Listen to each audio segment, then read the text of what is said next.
Aquest llibre col·lectiu, que porta per nom Límites de la protección del derecho penal al inicio y el fin de la vida humana en la societat moderna, és el resultat del treball d'un grup de recerca format per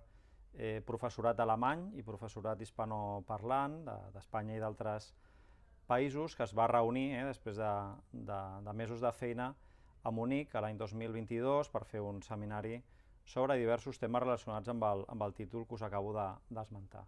D'allò resulta un conjunt d'articles, de fet, en alemany, a 2023, i ara recentment ha aparegut el volum en castellà. Jo mateix tinc una aportació a aquest llibre sobre els delictes de tràfic il·legal d'òrgans, però el llibre abasta altres temes, com ara, per exemple, la regulació de la protecció penal dels embrions, el delicte d'avortament, la regulació de l'eutanàsia, el tractament penal dels casos, fins i tot de Covid en residències, i el cas esmentat del tràfic il·legal d'òrgans.